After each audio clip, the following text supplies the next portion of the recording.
Allah.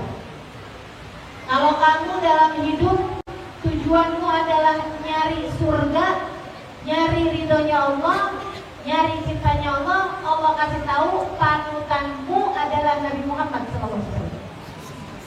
Jadi kalau kamu hidup di dunia, kamu ingin pangkat, ingin kekayaan, ingin kebahagiaan dunia, ya terserah kamu. Tapi Allah bilang kalau yang kamu mau cari di dunia ini adalah yarjullah wal yawmal akhir, pengen dapat ridhonya Allah, pengen dapat kebahagiaan hidup di dunia hingga di hari akhir, maka panutan kita tidak lain tidak bukan baginda kita Nabi besar Muhammad sallallahu alaihi wa ala alihi wa sahbihi wasallam. Nabi Muhammad itu deh panutan dalam segala hal. Nabi Muhammad itu panutan dalam segala hal. Jadi orang tua panutannya adalah Nabi Muhammad SAW. Jadi anak panutannya adalah Nabi Muhammad SAW. Jadi pasangan, mau itu istri ataupun suami, panutannya tak lain tak bukan adalah baginda kita Nabi besar. Jadi guru, tak lain tak bukan panutannya adalah Nabi Muhammad. Jadi murid, panutannya nggak lain adalah Nabi Muhammad. Pokoknya orang kalau ngikutin Nabi Muhammad tuh nggak pernah salah, nggak pernah keliru. Sebab itu adalah seindah-indah jalan yang diinginkan Allah untuk kita menghadap kepadanya. Allah tuh kepengen hambanya yang kayak gimana? Yang kayak Nabi Muhammad. Ahabbun nas ilallah, manusia paling dicinta di sisi Allah. Termasuk tema kita hari ini menjadi ibu, ya, menjadi ibu. Buat adik-adik nih, ini yang di sebelah kanan saya ini umurnya kira-kira berapa nih deh? 11, 13. Ada yang 11, ada yang 12, ada yang 13. Ngomonginnya menjadi ibu.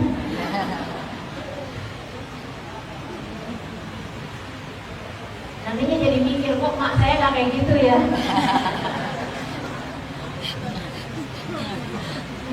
Iya. Nanti dikasih tahu deh ibunya kalau nggak hadir di sini. Mah, tadi dengar kajian sebelah Halimah, katanya jadi orang tua tuh mesti begini. Buat para ibu-ibu nih, insya Allah ini kajian mudah-mudahan bermanfaat. Buat nenek-nenek bisa ngajarin anak-anaknya, karena anaknya kan udah pada gede-gede ya Bu ya. Yang jadi nenek-nenek ya Nek ya. Nenek tahu nggak kalau nenek-nenek nggak bakalan masuk surga?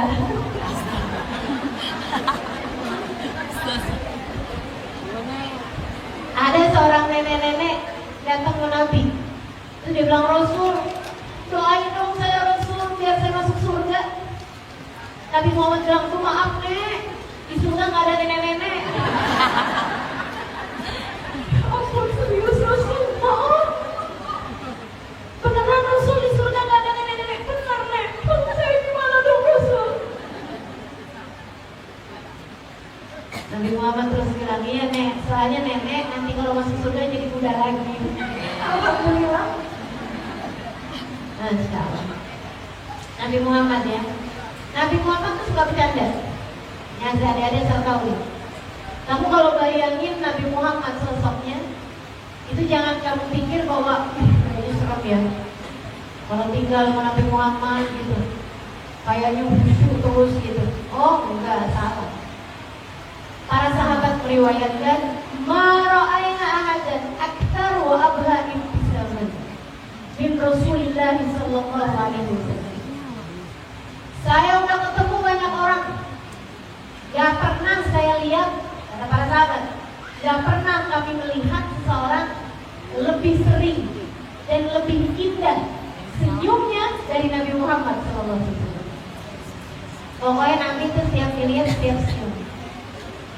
Kalau lagi ngomong senyum, lagi ngapa-ngapain senyum. Sallallahu alaihi wa ala alihi wa sahbihi wasallam. Teman-teman sekalian, termasuk menjadi orang tua. Saya gak akan panjang karena waktunya dekat asar. Tapi saya mau menyampaikan kepada Budi kalau asar bubar kita. Enggak. Oh, malah lanjut. Kalau gitu dekat maghrib. Enggak ya.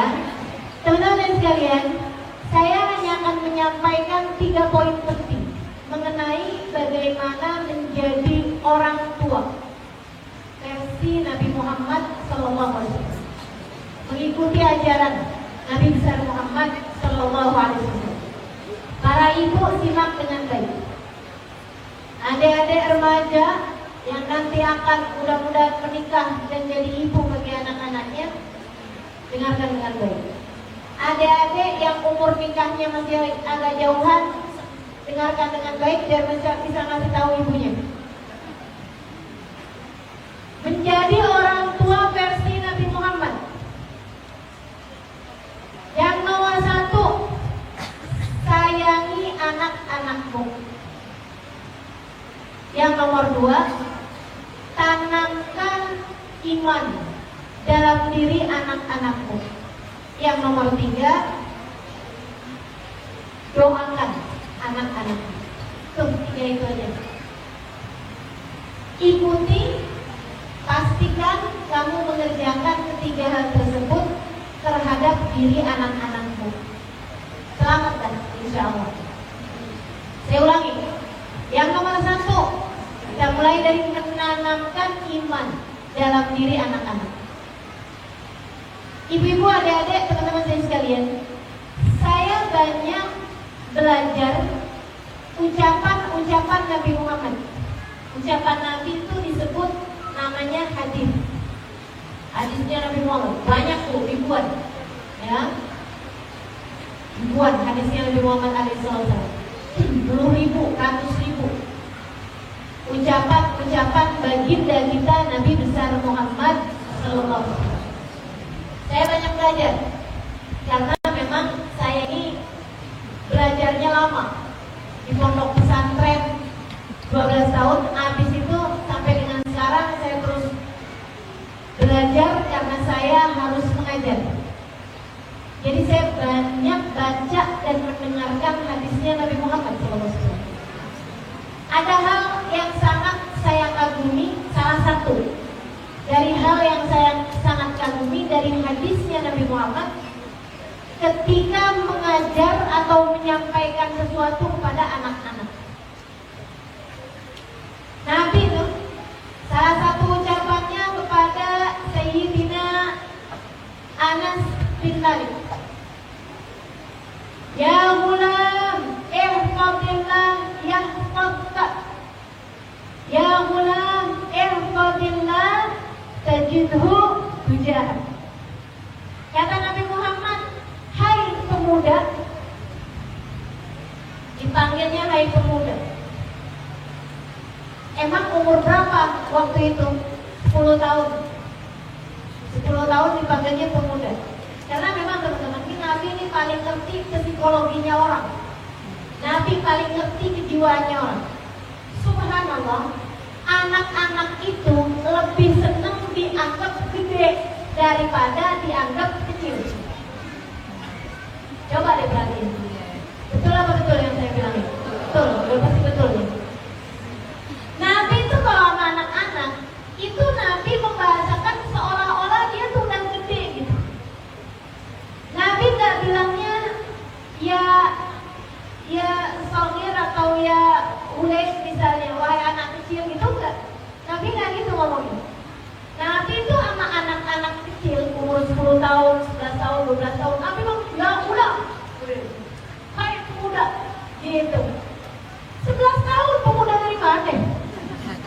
Tapi Nabi panggilnya gitu. Nabi paham cara muamalah, cara berdialog. Nabi mengerti kondisi psikologi setiap orang. Subhanallah. Subhanallahnya lagi Bu, ya, Ibu kalau perhatiin nih, anak-anak itu kalau umur-umur 10-11 tahun senang dianggap gede. Tapi kalau ibu-ibu udah gede,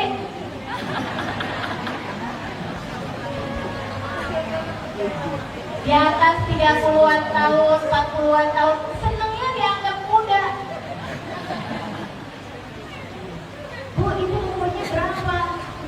Saya 40 tahun. Ya ampun Bu, kelihatan 25. Ih, masa sih? Jangan sampai kamu bilang begini, Bu, umurnya berapa? Saya 40 tahun. Ya Allah Bu, kayak 55. Aduh, kamu gak diajak lagi dah. Masya Allah. Emang gitu tuh. Subhanallah banget tuh. Teman-teman sekalian, jadi Nabi nih ngajak bicara Sayyidina Anas, umur 10 tahun. Ucapannya Nabi, ya gulam, irfaqillah, ya irfaqillah, ya gulam, irfaqillah, tajidhu tujah. Nabi ngasih tahu sama anak umur 10 tahun, umur 11 tahun, bukannya, nah, jajan yang benar. Nah, jangan jajan pinggir jalan, ntar sakit perut. Ya gitu. Nasihat Nabi itu Bu, enggak nasihat kaleng-kaleng. Nasihatnya menanamkan keimanan dalam diri anak-anak sebelia mungkin. Ucapan Nabi, ihfazillah yahfazka. Wahai pemuda, jaga Allah dalam hidupmu, Allah akan menjagamu seumur hidupmu. Jaga Allah nak dalam hidupmu. Jagain aturan-aturan Allah, jangan kamu langgar. Selalulah merasa dalam pandangan Allah. Yahfazka, maka Allah akan selalu menjagamu. Ini yang saya sebut tadi, menanamkan keimanan dalam diri anak-anak. Jadi Bu, cobain kerjain itu di rumah. Ibu gak usah banyak ngasih tahu sama anakmu tentang dirimu. Anak gak bakal lupa kok, tenang aja. Saya ini mamamu. Ada gak anak yang bilang, oh iya? Emang mama? Gak ada. Nah, kamu itu mama yang melahirkan. Anak pernah bilang, iya mama. Gak tahu sih emang? Gak ada. Anak gak usah banyak-banyak kamu kenalin. Tenang aja, anak gak bakalan lupa. Kalau kamu mau memperkenalkan, kenalkan anak kepada Allah, kenalkan anak kepada Rasulullah, kenalkan anak pada makna La ilaha illallah Muhammad Rasulullah.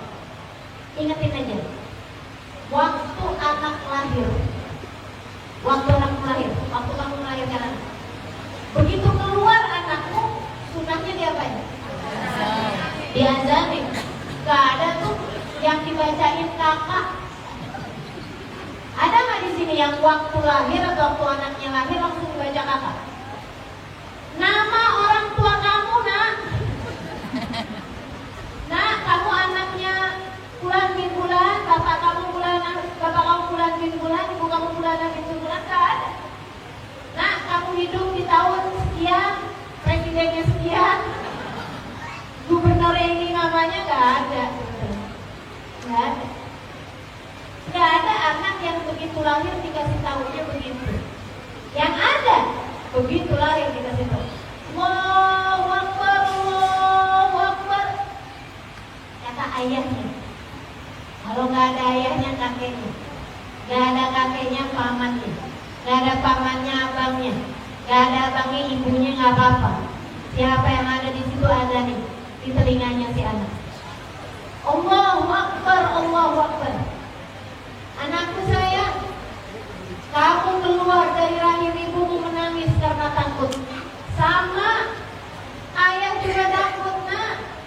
Ibu juga takut nak, membesarkanmu di zaman sekarang ini bukanlah mudah. Akan tetapi tenang anakku sayang, kita di atas muka bumi ini tidak harus menguasai apapun, sebab kita hanyalah seorang hamba dari Allah Subhanahu wa Ta'ala yang maha besar. Allahu Akbar, Allahu Akbar. Allah yang maha besar, Allah yang maha besar. Kita semua kecil, anakku sayang kamu kecil, ayahmu ini kecil, ibumu kecil, semuanya kecil. Akan tetapi bersama dengan kita ada Allah yang maha besar. Tanamkan iman dalam hati anak-anak. Asyhadu an la ilaha illallah. Yang disampaikan ke telinga anak kita begitu lahir. Nah, ketahuilah kamu punya Tuhan namanya Allah.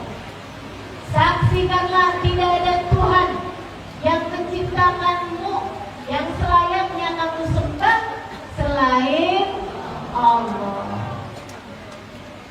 Dek, Tuhanmu siapa dek? Coba saya mau adek jawab nih. Tuhannya siapa dek?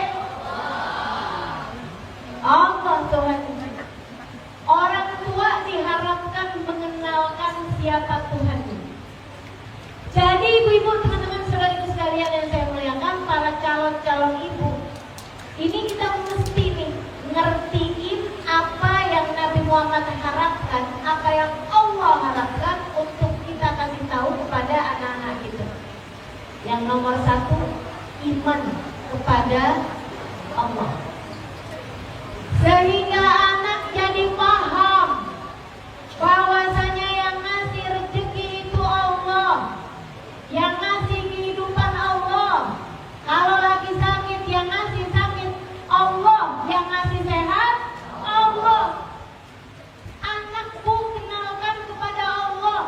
Nggak usah banyak-banyak kamu kenalkan tentang dirimu, tentang ayahnya, nggak usah. Tenang aja. Kalau kamu mengembalikan anakmu kepada Allah, mengenalkan anakmu kepada Allah, anak akan menjadi seindah-indah anak bagi seindah-indah orang tua.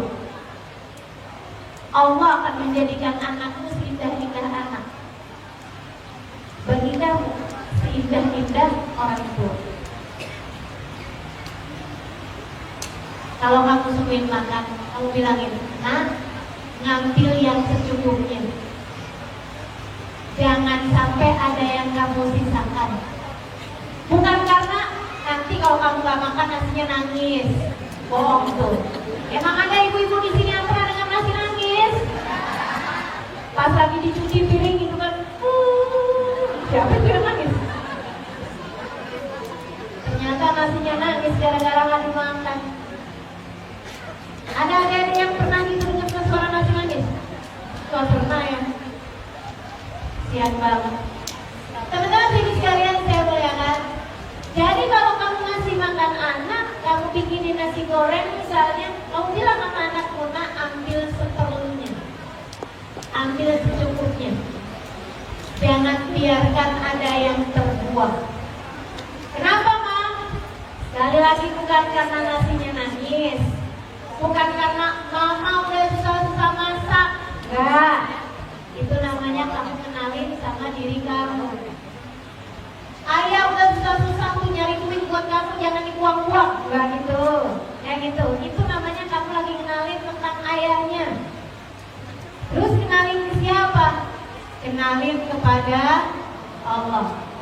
Sebab rezeki itu dari Allah. Nah, Allah bilang, la in syakartum la azidannakum wa la in kafartum inna adzabi lasyadid. Kalau kamu syukuri bakal ditambahi, kalau kamu ingkar salah satunya dengan kamu buang-buang nikmat tersebut, inna adzabi lasyadid, sesungguhnya adab Allah sangat pedih. Dan bagian dari adab itu, nak, takutnya Allah nggak kasih kita rezeki lagi. Gitu. Man u'tiya faradda sa'ala wa lam yu'ta.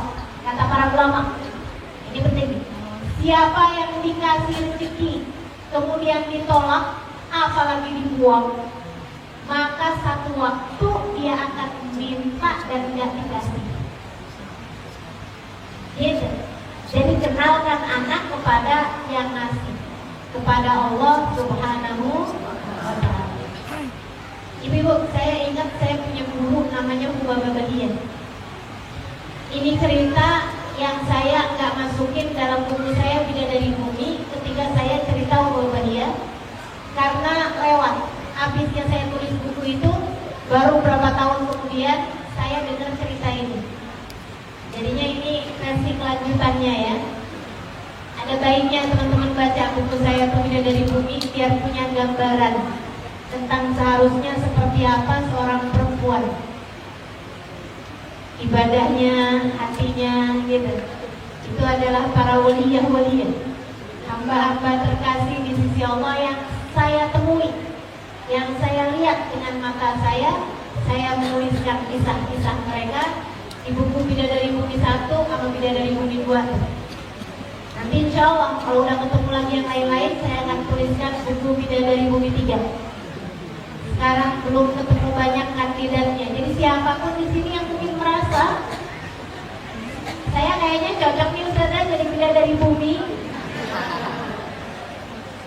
silahkan ceritakan kisahmu.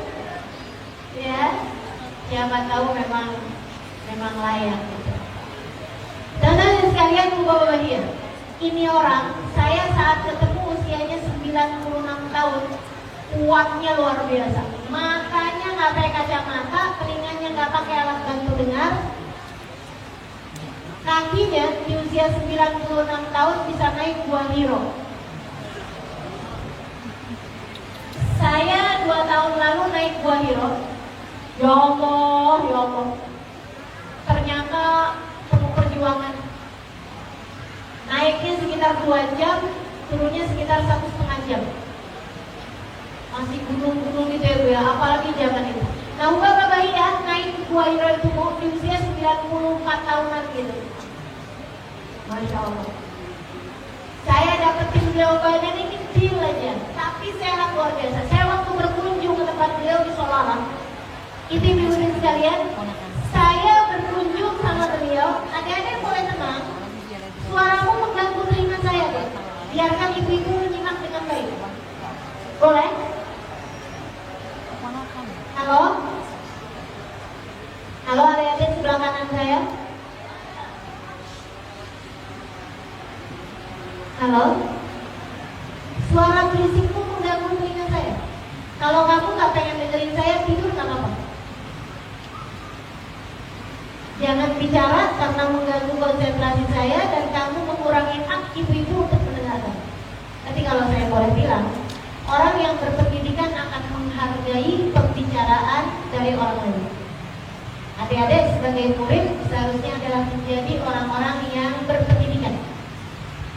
Dengarkan sesuatu, ini akan menjadi pembelajaran. Oke? Sekali lagi, saya mengizinkanmu untuk tidur, tapi tidak mengizinkanmu untuk berbicara karena mengganggu konsentrasi ibu yang tidur. Betul begitu, Bu? Baik, selamat tidur. Ibu-ibu sekalian, saya menggunakan mana tadi? Bu Baba Bahia. Saya jengukin anaknya Bu Baba Bahia. Itu Bu, anaknya udah umur 70 tahunan, di atas tempat tidur, udah tak berdaya, sakit gitu, udah kena stroke gitu kan. Bu Baba Bahia nengokin dia kayak anak nengokin ibunya. Dari Bu Baba Bahia masih sehat sebagai ibu, beliaunya masih sehat, masih nggak pakai kacamata, nggak pakai alat bantu dengar, masih bisa ceramah di usia 96 tahunan. Anaknya di usia hampir 80 tahunan udah sakit gitu, kayak umum normalnya orang-orang kan umur segitu udah sangat tua ya Bu. Nah ibu-ibu sih sekarang Bu Baba Bahia, perempuan hebat, wanita luar biasa. Dan cerita ini nih saya dapeti dari neneknya teman saya. Jadi saya punya teman, dia dapat cerita ini dari neneknya, dia dapat cerita ini dari neneknya tentang ibunya Bu Baba Bahia. Dulu ibunya Bu Baba Bahia itu pernah ngomong, anak saya nih Bahia pasti nanti tuanya bakalan jadi orang besar. Waktu itu bawa Bahia masih kecil. Dia bilang, nih anak saya nih, Bahia dia pasti bakalan jadi orang besar. Kenapa gitu? Dia bilang, karena saya perhatikan sampai dia umur 7 tahun, 8 tahunan tidak pernah sekalipun minta sesuatu sama saya. Padahal yang namanya ibu, kamu punya anak umur 5 tahun, 6 tahun, 7 tahun, kerjanya minta mulu sama kamu. Kalau nggak dikasih, gitu. Ibunya Bapak Bahia, dia bilang nih anak saya nih ajaib nih. Sampai umur segini nggak pernah sekalipun dia minta sama saya. Sampai saya penasaran, nggak pernah minta dibikinin ini, nggak pernah minta dibeliin ini, nggak pernah minta dikasih ini, nggak pernah sama sekali. Sampai ibunya penasaran, oh iya ya, anak saya nggak pernah minta sama saya. Akhirnya sama beliau, anaknya ini dibawa pergi ke pasar, pertokoan, dibawa masuk ke toko baju. Oh, baju anak-anak, cakep-cakep. Bawa Bahia dibawa ke sana, Bahia kecil ya, suruh lihat. Dia lihat, kayaknya dia kelihatan seneng gitu, ada baju yang dilihatin tuh. Ditungguin sama ibunya buat minta, nggak minta-minta. Sampai akhirnya Bahia, udah, ya, keluar lagi dari toko itu, nggak minta. Ibunya pikir, wow kali dia pikir saya nggak bisa beliin, mungkin mahalan gitu. Dibawa pergi ke toko mainan, lebih murah daripada toko baju. Suruh lihat, dia lihat, di jalan gitu kan. Ditungguin minta, nggak minta. Sampai ibunya mikir gitu, oh mungkin kemahalan juga kali. Toko sebelahnya lagi, toko makanan, es krim, permen, kue, sesuatu hal yang anak kecil akan memintanya gitu kan. Dan tahu kalau harganya bukan barang mahal gitu. Yang dia tahu ibunya mungkin akan beliin gitu. Bawa masuk ke situ, bayi yang kecil ngeliatin, liatin. Ditungguin tak minta juga. Gak tahan ibunya keluar dari toko itu, di depan toko tanya ibu, Bahia, iya ma, kamu tadi mama bawa pergi ke toko baju. Iya ma. Ada nggak baju yang kamu suka? Banyak. Nah, tadi kan mama bawa kamu pergi ke toko mainan. Iya ma. Ada nggak mainan yang kamu pengen? Ada ma. Yang mana? Yang itu boneka yang sebelah. Oh. Tadi mama ajak kamu pergi ke toko makanan. Iya ma. Ada nggak makanan yang kamu mau? Kamu pengen? Ada ma. Nah, kenapa kamu nggak minta? Dan Bahia kecil menjawab, di iman. Kata Bahia kecil, dia bilang, mama, memangnya mama bisa kasih? Kan nggak ada yang bisa kasih kecuali Allah. Bukankah nggak ada yang bisa kasih kita mas selain Allah? Ibunya langsung yang kayak ustazah gitu. Nah, kata Bahia, kata yang mamanya, jadi selama ini kamu pernah kepengen sama apa yang ibunya sama teman kamu gitu? Pernah mah? Selama ini kamu pernah lihat makanan orang lain yang kamu kepengen? Pernah mah? Tapi kamu gak mintanya kepada mama. Iya mah, saya mintanya kepada Allah. Dikasih nama Allah, dikasih mah. Gak pernah gak dikasih sama Allah. Jadi saya akan selalu meminta apapun kepada Allah. Nih ibu-ibu, yang kayak Bapak dia kan satu dari sejuta orang belum tentu. Yang mungkin dapetin pelajaran dari gurunya, yang mungkin pernah dengar dari seorang ustazah, yang mungkin pernah dengar kajian dari siapapun, dia buka di YouTube misalnya. Sehingga kemudian dia paham, dia masukkan itu dalam hatinya. Nah, kalau kamu punya anak seperti itu, sekurangnya kamu bisa menjadi jalan baginya untuk bisa mengerti bahwa alam semesta ini ada pengaturnya namanya Allah. Bahwasanya pemberi hakiki adalah Allah. Bahwasanya yang bisa mengendalikan apapun adalah Allah. Pemberi rizki sejati adalah Allah. Maka kenalkan anakmu kepada Allah. Jauh akan lebih mudah hidupmu, Bu. selama ini kamu selalu mengenalkan anak-anakmu kepada dirimu. Dengerin mama ngomong, nih mama kamu nih mama. Gak bosen-bosen apa kayak begitu? Lebih baik tuh. Nah, Allah gak suka loh kalau kamu kayak begini. Nah, Allah tuh sukanya kalau kamu begini. Kasih tahu tentang Allah. Kalau anak bilang, mama besok mau ujian ma, ya ampun ma, gimana nih ma? Bilang tenang aja nak, tenang aja. Ujian, semua permasalahan dalam hidup, kecil besar, semuanya dari Allah SWT. Kamu deketin Allah, Allah akan gampangin semua urusan. Gitu. Jangan kamu kemudian makanya belajar yang benar. Allah kalau nilainya jelek ya. Ada tuh ibu-ibu kalau anak-anaknya ujian, anak-anaknya gak seberapa panik, ibunya yang panik. Karena kalau melihat rapot anaknya rapotnya gak seberapa bagus, dianya gak kenapa-napa, ibunya yang panik. Ada yang begitu? Mana orangnya? Udah bro, mulai sekarang nih, ibu ya. Bu, rapot itu gak nunjukin apa-apa loh bu. Gak nunjukin apa-apa. Asli dah. Yang rapotnya bagus-bagus mulu waktu sekolah, kemudian tua-tuaannya gak jadi apa-apa banyak. Betul gak? Ibu-ibu waktu sekolah kan rapotnya pada bagus-bagus nih. Sekarang jadi apa? Jadi umat Nabi Muhammad. Insyaallah. Ibu-ibu sekalian yang saya muliakan, jadi tenang aja udah. Nasib anakmu gak ditentukan dari rapotnya kok. Tenang aja. Nasib anakmu berada dalam kendali Allah. Maka kenalkan anakmu kepada Allah, biar anak-anakmu kenal siapa Tuhannya. Jadi kalau ibu buka rapot anak, ada yang merah satu, gak apa-apa. Kata anaknya mah, ada merahnya mah satu mah, bagus nak, mama dulu 5.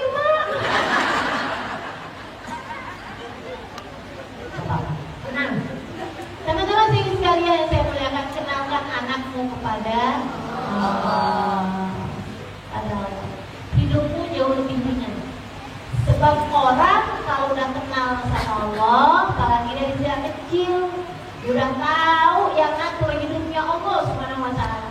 Nanti Allah yang akan menjadi petunjuk jalan bagimu. Ibu-ibu sekalian yang saya muliakan, saya kecil, ibu biar kayak begini saya pernah kecil loh.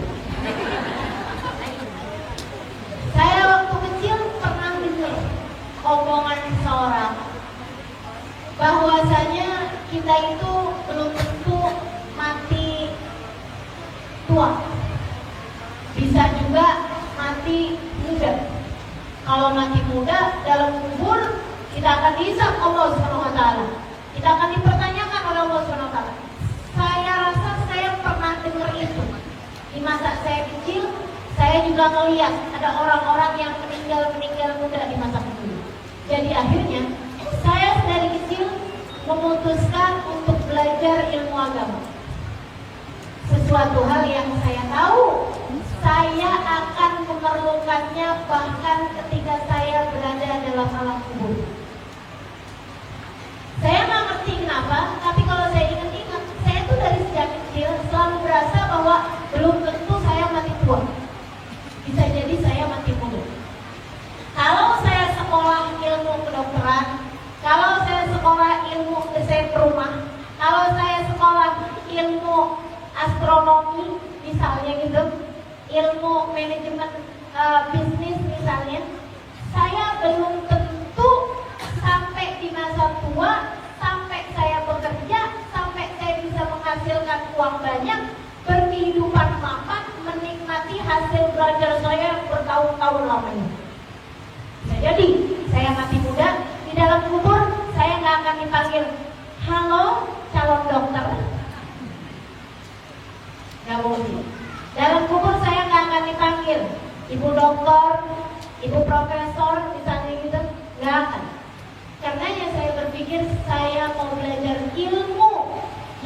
membuat saya bahkan di dalam kubur sekalipun saya tidak akan menyesal. Saya pun memutuskan untuk belajar ilmu agama. Saya pengen pulang dan saya sudah kenal sama kepada siapa saya berpulang. Saya kalau pulang, pulangnya cuma kepada Allah. Saya kepengen di sisa hidup saya mendekat kepada Allah, biar kalau pulang saya udah kenal baik sama Shahibul Bait. Kalau saya meninggal, saya sudah akrab, saya sudah dekat, saya sudah diridhoi oleh yang kepadanya saya berpulang, yaitu Allah Subhanahu wa Ta'ala. Maka saya pun belajar Al-Quran, maka saya pun mempelajari hadisnya Nabi Muhammad, saya pun mempelajari tata cara beribadah, saya pun mempelajari berbagai macam hal tentang tauhid, tentang fikih, tentang semua ilmu yang membuat saya lebih banyak tahu tentang Allah dan Rasul. Dan sampai dengan sekarang saya tidak pernah menyesalinya. Bahkan ketika ternyata saya belum mati juga, saya nggak pernah menyesalinya, karena ternyata dialah yang akan menjadi tempat berpulang saya, dan dialah pula yang mengatur keseluruhan hidup di dunia sebelum kelak di akhirat saya. Tanamkan itu kepada diri anak-anakmu. Nah, sesudah kehidupan dunia ini akan ada kehidupan akhirat. Ibu sekalian, saya rasa saya bisa punya pemikiran seperti itu juga karena orang tua saya. Ibu saya cerita. Satu hari di kampung kami itu ada ibu bupati, ada Pak Bupati mengawinkan anak. Ramai banget bikin pesta besar. Diarak pakai delman lewat dekat rumah kami. Rumah saya pinggir jalan. Wah, semua orang nengokin, semua orang nontonin, semua orang pada keluar di jalan gitu. Saya sama ibu saya juga waktu itu nontonin. Saya mungkin kelas 4, kelas 5 SD gitu. Saya nontonin gitu sama umi saya. Habis itu selesai, saya senang kan, lihat rame-rame gitu, cantik, didandanin gitu kan, kayak raja-raja gitu. Habis itu saya masuk ke dalam, saya ingat obrolan saya sama ibu saya di dapur kami. Saya bilang, wih, rame banget ya kawinannya ya. Umi doain dong nih, biar Imam kaya. Saya nih, Halimah, dipanggil diri saya Imam. Saya bilang, Umi doain nih biar Imam kaya ya, biar kalau besar ini ya. Nanti kalau Imam kaya, Imam bisa bikinin Umi pesta yang meriah. Kata Umi saya gini, aduh no, ngapain ini bro? Umi mah gak suka rame-rame. Umi saya gak suka rame-rame juga, gak suka pesta. Akhirnya itu saya bilang, ya udah kalau gitu doain saya biar kaya, biar saya bisa bangunin Umi rumah yang besar. Umi saya ngomong kayak gini, ngapain rumah besar-besar, bersihinnya capek. Iya juga ya. Saya bilang lagi ke Umi saya, kalau ibu Umi doain saya biar kaya, jadi urusannya tetap saya kaya nih ya. Selama saya kecil, jadi kalau ibu-ibu nih kalau udah setua ini pengennya tetap kecil, pengennya tetap pengen kaya juga. Kayak saya lagi zaman kecil bu. Masa kan nenek kelas dari dulu cuma pengen kaya. Ibu-ibu sekalian, saya bilang ke Umi saya, Umi kalau gitu doain saya biar saya kaya. Nanti kalau saya kaya, saya pengen bawa Umi jalan-jalan ke luar negeri. Umi saya bilang, Umi gak suka jalan-jalan. Umi tuh luar negeri cuma suka pergi ke Mekah Madinah doang, nah. Lagian itu kan udah pernah Umi. Dia udah pernah aja sama Abah. Alhamdulillah, Abah Umi saya sampai sekarang masih ada. Doakan mudah-mudahan panjang umur, sehat akhir. Tadi pada kurang sehat, doain biar pada sehat. Ibu sih sekalian. Jadi ini alasan pengen kaya semuanya ditolak sama Umi saya. Saya aja balik nanya, terus kalau Umi gak pengen saya kaya, apa yang Umi pengenin dari saya? Umi saya bilang, Umi itu kepengen anak-anak Umi kalau Umi meninggal dunia, tiap hari berkenan bacain buat Umi surat Yasin. biar Umi gak ketakutan dalam kuburan, biar Umi punya pengalaman yang cukup dalam kuburan. Saya waktu itu langsung jadi ngerti apa harapan orang tua saya. Orang tua saya pengen saya jadi hamba Allah yang solehah. Orang tua saya pengen saya menjadi seorang hamba yang dekat dengan Allah Subhanahu wa Ta'ala, sehingga dapat selalu mengalirkan bekal-bekal pahala ketika orang tua saya nantinya berada dalam alam kubur. Bu, penting apa yang kamu tanamkan dalam pikiran anak-anakmu. Jangan melulu harta, Bu. Jangan melulu rupa. Nah, kamu yang cakep, nak, biar nanti kamu dapat jodoh yang cakep, yang kaya. Gak gitu, gak gitu. Nah, kamu nak yang pinter, nak, biar nanti kamu tuh jadi orang yang kaya. Nanti kalau kamu kaya, kamu bisa ngurusin mama di masa tuanya. Gak gitu, kayak gitu, kayak gitu. Salah-salahan orang kamu kalau bisa kenalkan anak-anakmu kepada Allah. Kasih tahu, tenang nak, kita punya Allah. Kalau anak lagi ketakutan, tenanginya bukan dengan dirimu, tapi dengan Allah. Mama di sini nak, mama di sini, bukan gitu ngomongnya, bukan gitu ngomongnya. Kamu tetap silakan, itu adalah salah satu bentuk kasih sayangmu. Tapi kenalinya jangan sama dirimu. Tenangnya ada Allah bersama kita. Nah, tenangnya ada Allah bersama kita. La tahzan innallaha ma'ana. Jangan sedih, Allah sedang bersama kita. Gitu. Jelas? Tanamkan cinta, tanamkan iman kepada diri anakmu, kepada Allah. Tanamkan iman dalam diri anakmu kepada Rasulullah. Wa asyhadu anna Muhammadar Rasulullah. Waktu azan, ketika anakmu lahir diazanin, asyhadu an la ilaha illallah, asyhadu anna Muhammad Rasulullah. Kenalin anak-anak kepada Nabi Muhammad. Kasih tahu, Nabi Muhammad cakep banget. Nah, Nabi Muhammad. Makanya ibu yang sering dengar tentang Nabi Muhammad, biar bisa banyak cerita sama anak-anakku tentang Nabi Muhammad. Anak-anak tuh, Bu, jangan diceritain yang gak jelas, mitos-mitos, bawang merah, bawang putih. Kesian sama kemiri, kesian sama cabai, kagak ikut-ikutan diceritain. Jangan usah. Teman-teman ibu sekalian, saya muliakan, gak usah ceritain Cinderella. Nanti anak-anakmu tuh merasa bahwa dia harus cantik untuk menunggu seorang pangeran yang akan datang menyelamatkannya. Itu tuh pikiran-pikiran salah. Jauh lebih baik kau ceritakan perjuangan Nabi Muhammad. Jauh lebih indah kamu kenalkan anak-anakmu tentang pribadi yang akan menjadi petunjuk jalan bagi kehidupannya. Kenalkan anak-anakmu kepada bagindamu, Nabi besar Muhammad.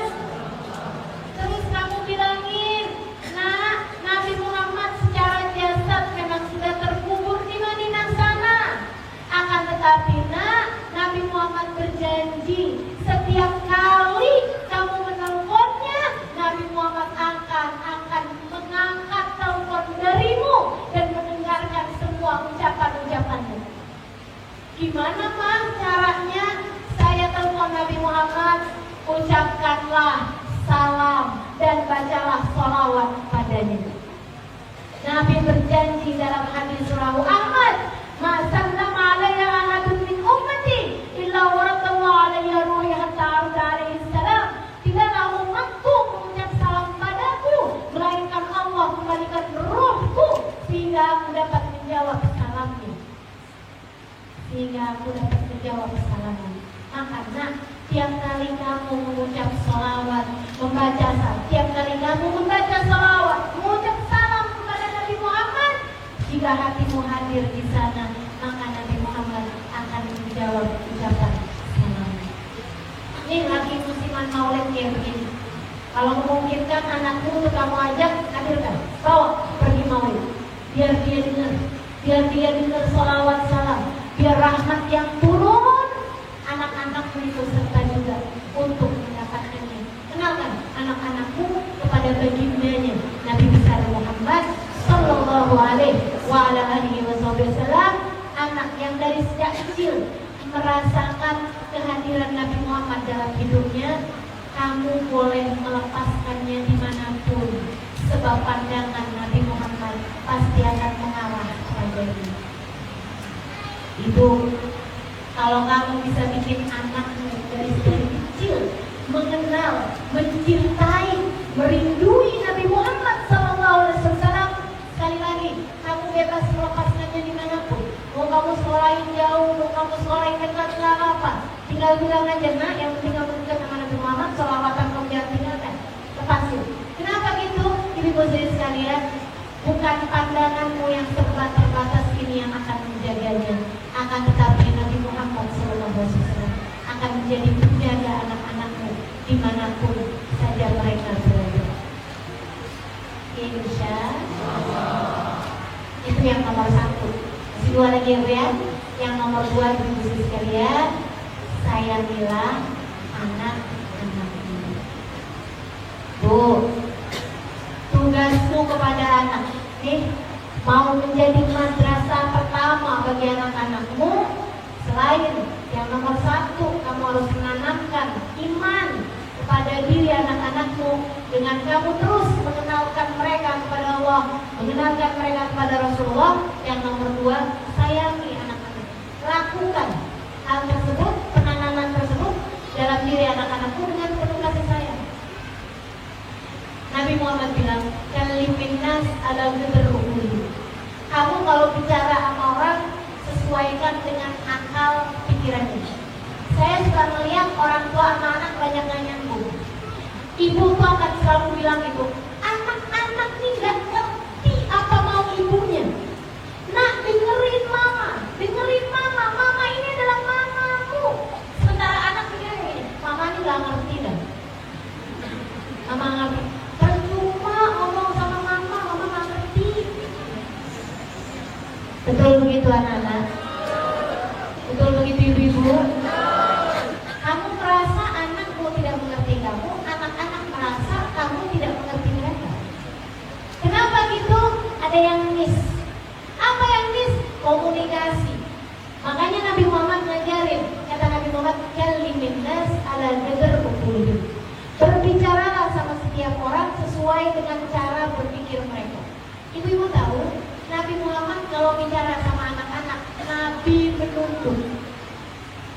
Nabi merunduk sampai tatapan Nabi Muhammad sama dengan tatapan anak-anak tersebut. Nabi gak dongakin kepalanya anak.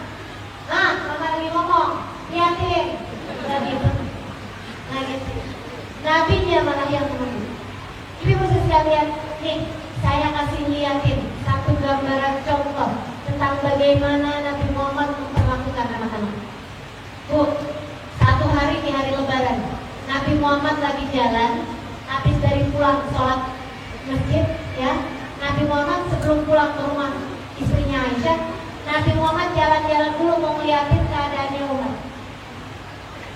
Ya, saya mau ceritakan ya ceritanya. Habis itu Nabi pas lagi jalan ngeliat ada anak-anak lagi main. Sama Nabi Muhammad samperin. Itu Nabi Muhammad alaihissalam. Nabi itu sibuk. Tapi Nabi itu kalau ketemu siapapun, Nabi yang bakal duluan nyalamin mereka, duluan ucap salam sama mereka. Jadi Nabi gak menuntut anak-anak untuk duluan ucap salam sama beliau, sahabat semua ucap salam duluan sama beliau. Beliau yang duluan. Nabi samperin anak-anak lagi main. Assalamualaikum warahmatullahi wabarakatuh. Waalaikumsalam ya Rasulullah. Pada berhenti main, pada salam sama Nabi Muhammad. Habis itu Nabi jalan melihat ada seorang anak kecil lagi mainan, lagi sendirian di balik satu tembok ngeliatin teman-temannya yang lagi main. Dia bajunya mumel, dia rambutnya kelihatan kayak gak dikeramasin gak tau berapa bulan, gak pakai sendal, kondisinya kayak kesianin banget gitu. Akhirnya sama Nabi Muhammad sampai. Nabi Muhammad bilang, Assalamualaikum warahmatullahi wabarakatuh. Tuh anak sambil mainan kukunya yang penuh dengan kotoran-kotoran kuku, gitu ya. Dia dia ngeliatin Nabi Muhammad, dia bilang, Waalaikumsalam warahmatullahi wabarakatuh. Nabi menunduk. Nabi bilang, nah teman-teman kamu lagi mainan tuh. Kamu kenapa nggak mainan barengan sama mereka? Dia sambil nggak mau ngeliat Nabi nih. Oh, mereka sih seneng punya bapak beliin mereka baju, punya ibu kasih mereka makan. Nabi Bu melihat itu, rasanya patah hati Nabi Muhammad alaihissalam. Nabi kemudian mendekatkan wajahnya ke anak tersebut, tersenyum, kemudian berkata, wa aina abu ya waladi. Nah, bapak kamu mana? Anak itu bilang, Muhammad sama Rasulullah. Bapak saya udah mati waktu pergi perang sama Nabi. Siannya. Terus ibu kamu mana? Ibu saya udah kawin lagi. Ini perhatian buat para janda ya.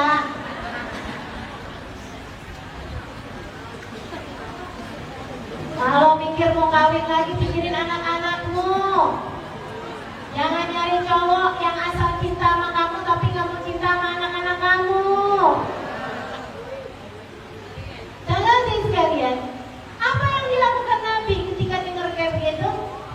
Nabi ulurkan tangannya. Dia ngeliatin muka Nabi Muhammad. Habis itu Nabi Muhammad raih tangannya. Yuk kita pulang. Ya Allah, tuh anak kayak apa rasanya coba? Dia masih belum tahu tuh kalau itu adalah Nabi Muhammad SAW. Dibawa, dia pikir ini adalah ijabah doa saya yang pengen bapak kan begitu. Dia pulang tuh, dibawa sama Nabi. Nabi nggak bawa dia ke rumahnya buat marahin ibunya. Itu yang benar. Masa itu janda kawin anaknya ke kelelaran nih, sampai nggak jelas bapaknya, nggak gitu, nggak gitu. Nabi menunjukkan dengan panutan. Nabi bawa pulang ke rumahnya Nabi Muhammad SAW. Nabi panggil istrinya Aisyah. Ya Aisyah, mandikan anak ini kan? Nanti kasih makan. Saya akan carikan baju yang pas buat dia. Ini kelihatan segede Hasan. Nabi pergi ke rumahnya Sayyidina Hasan. Sayyidina Hasan lagi pakai baju baru, namanya Lebaran. Nabi panggil Hasan. Baik ya Rasulullah, di rumahku ada seorang anak. Dia tadi Nabi ceritain tuh, Nabi ceritain semuanya. Sekarang dia lagi dimandiin sama Bunda Aisyah. Hasan, ukuran bajunya, ukuran badannya kayak ukuran kamu. Nah, gimana kalau kamu kasihin baju kamu yang baru ini dan kamu pakai baju yang lama? Sama Nabi Bu. Nabi gak janjiin dia sesuatu yang duniawi, karena Nabi selalu menanamkan iman dalam diri setiap orang, termasuk anak-anak. Nabi Muhammad bilang, nah dengan itu kamu akan dipakaikan baju paling indah waktu akhirat. Cucunya bilang lebih, wahai Rasulullah. Dia buka bajunya, dia pakai baju yang lama, dia lipetin bajunya yang baru tersebut. Kasihkan ini kepada saudaraku, wahai Rasulullah. Bawa pulang sama Nabi Muhammad baju tersebut. Tuh anak udah selesai dimandiin, udah diandungin, udah wangi sekarang.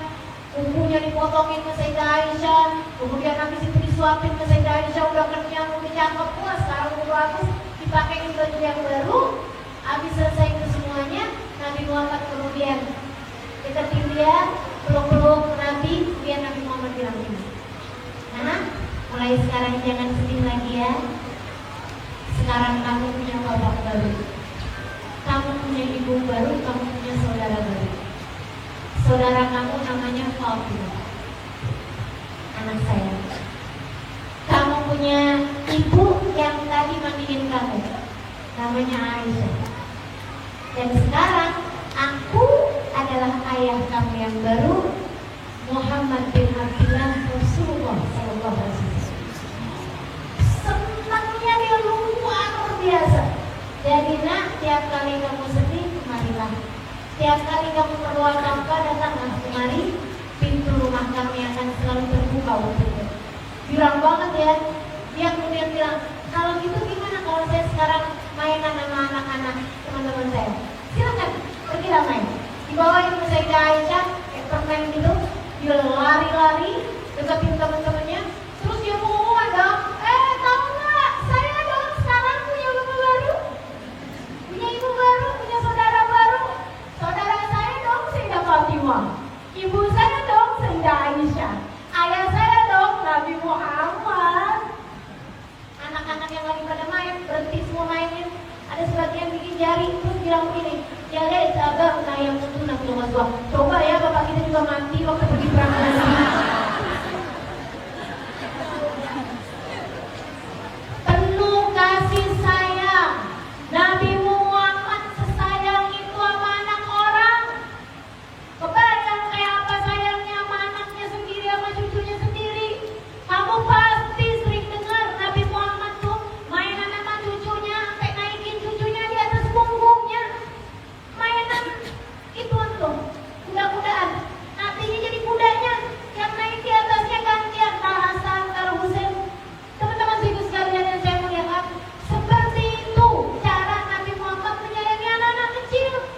Maka Bu, tiap kali kamu mau marah sama anakmu, ingat, anakmu bukan hanya anakmu, meskipun ia lahir dari rahimmu, akan tapi anakmu hambanya Allah.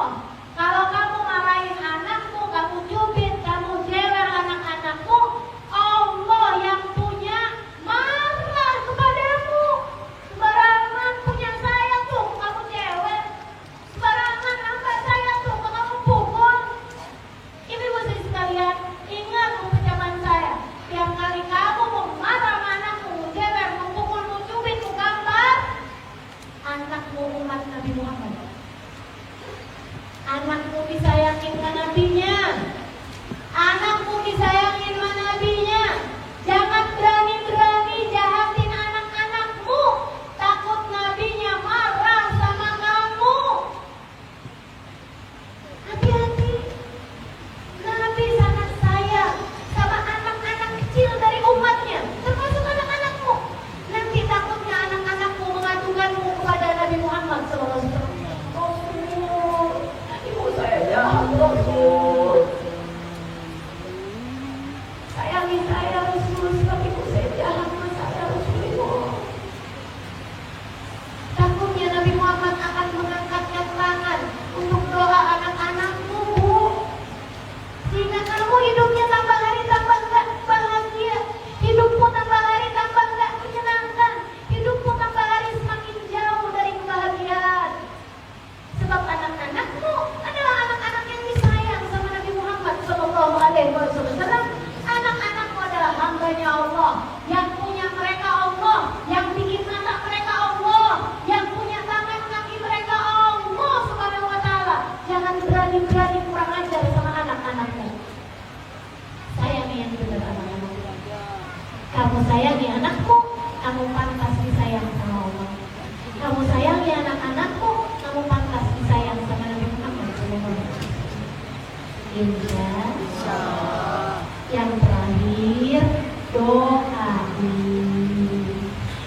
Ibu, doain terus anak-anaknya, doain terus. Doain. Jangan pernah putus asa dari anak, karena anak tuh gak bisa mantan. Anak gak ada ceritanya kamu jadi mantan. Bu, itu anak ibu tuh dulunya dia anak saya, sekarang gue bilang udah saya keluarin dari kakak. Bu, mau kamu keluarin dari kakak juga, yang di mata Allah tetap gak bisa keluar. Anakmu adalah anakmu. Dunia akhirat tiada tetap bernasabkan kepadamu. Baik buruknya anakmu akan menjadi baik burukmu sebagai orang tua. Kebaikan yang dilakukan anak-anakmu mengalirkan pahala padamu. Keburukan dan dosa-dosa yang dilakukan anak-anakmu bisa mengalirkan dosa padamu jika kamu tidak menyayangi dan mendidiknya dengan baik. Maka hati-hati sama kelanjutan hidupmu ini. Anak-anakmu adalah kelanjutan hidup. Maka ibu-ibu teman-teman sekalian doain.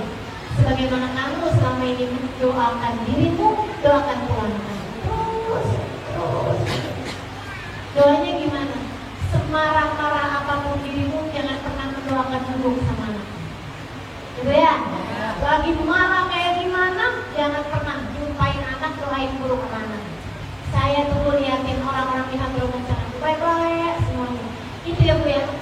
lagi marah sama anak sekalipun, marah kayak gimana pun, doa paling banter nih, marah banget nih, doanya kayak begini nih. Allah yahdi, Allah yahdi, Allah yahfal, gitu kan. Mudah-mudahan Allah jaga kamu nak, gitu.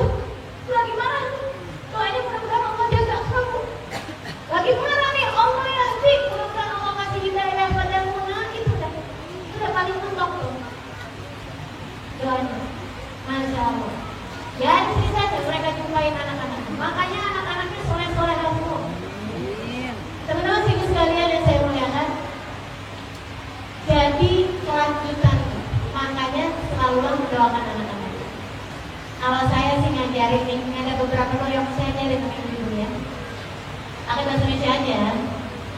Ibu kalau terutama waktu malam, habis tahajud tuh berdoa. Doain anak ini. Ya Allah, Engkau minta saya sebagai orang tua jagain anak-anak saya ya Allah. Kau bilang dalam Al-Quran, anfusakum wa ahlikum nara. Jagalah diri kalian dan anak-anak kalian dari api neraka. Ya Allah, saya nggak sanggup melakukannya. Jangankan menjaga diri anak-anak saya dari api neraka, jagain diri saya sendiri aja. Seringkali saya gagal melakukannya. Ya Allah, saya minta tolong padamu ya Allah. Tolong jagakan anak-anak saya untuk saya, sebagaimana Engkau telah menjaga anak-anak hamba-hambamu yang soleh-solehah untuk orang tuanya. Jagakan mereka untuk bantu saya. Jagain anak-anak saya buat saya, sebab saya tidak sanggup melakukan tugas besar untuk menjaga saya dan anak-anak saya dari api. Bisa begitu? Insyaallah. Doa yang berikutnya, ini ada seorang ibu solehah ngajarin sama saya. Dia bilang, saya diajarin guru saya doa kayak begini. Kalau saya lagi kesel sekalipun sama anak-anak saya doa gini. Ya Allah, saya kesel sama anak saya tapi saya ridho ya Allah. Gitu. Aku lagi marah kayak apapun, kamu nggak marah nggak apa-apa. Tapi katanya gini, ya Allah saya marah sama anak-anak saya tapi saya ridho ya Allah. Tapi saya ridho sama anak-anak saya ya Allah. Dan bukankah engkau berkata ridho Allah fi ridhol walidain wa suhtullah fi suhtil walidain. Ridha Allah terletak pada ridhaan orang tua, murka Allah pun terletak pada kemurkaan orang tua. Ya Allah, saksikanlah saya ridho kepada anak-anak saya, maka ridhoilah anak-anak saya ya Allah. Kalau kamu sering berdoa seperti itu, anak-anakmu akan diridhoi oleh Allah SWT. Dan anak yang diridhoi sama Allah SWT, pasti Allah akan jadikan melakukan berbagai macam hal yang membuat dia diridhoi oleh Allah Subhanahu wa Ta'ala. Bakalan dijauhkan dari dosa. Doa terakhir, ibu nih. Ibu bisa doa kayak begini nih. Ini juga seorang ulama ngajarin saya. Doanya gini. Ya Allah, udah bisa hajat nih. Ibu ya, ibu kalau pengen anak ibu soleh-solehah, emang mesti rajin tahajud bu. Karena susah soleh-solehahnya kalau ibu bangun subuh aja telat. Maaf dah, saya mesti ngomong nih. Kalau ibu bangun subuh aja suka telat, kunut ibu suka ibu jemur. Nah itu rada susah, pengen ngarepin anak-anak ibu soleh-solehah. Karena bu, anak itu seperti bayangan, kata Imam Ghazali. Maka yastaqim mudil wal awdu a'waju. Kapan ada ceritanya bayangan bisa lurus kalau pohonnya bengkok. Kalau batangnya bengkok ya bayangannya juga bakalan bengkok. Nah anak-anak ibu di bayangan dirimu bu, kamu mesti jadi solehah dulu. Bapaknya biar berusaha jadi soleh dulu. Insya Allah anak-anak bakalan jadi soleh. Nah ibu bisa lanjut nih ya bu ya, malam-malam gitu sebelum subuh, waktu-waktu paling mustajab buat doa.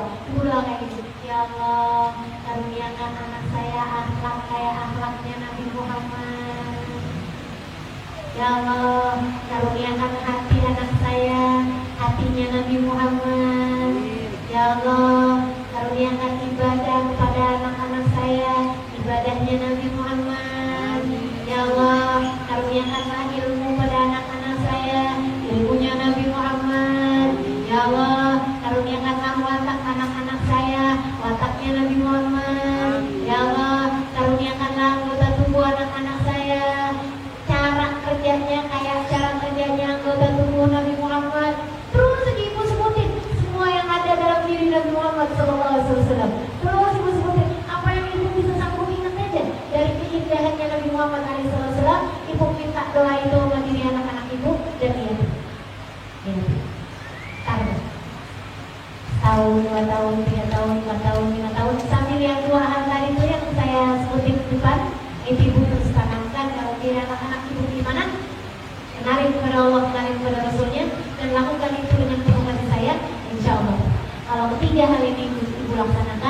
Al-Fatihah. Saya minta pada Allah SWT, mudah-mudahan semudah mendengarkannya, mudah pula bagimu untuk dapat mengamalkannya. Mudah-mudahan semudah hari ini mendengarkannya, Allah mudahkan kita untuk dapat mengamalkannya dalam kehidupan insyaallah. Ala hadhihi niyyah wa bi kulli niyatin salihah jamilah syamilah tahallatin nabi al-Fatihah.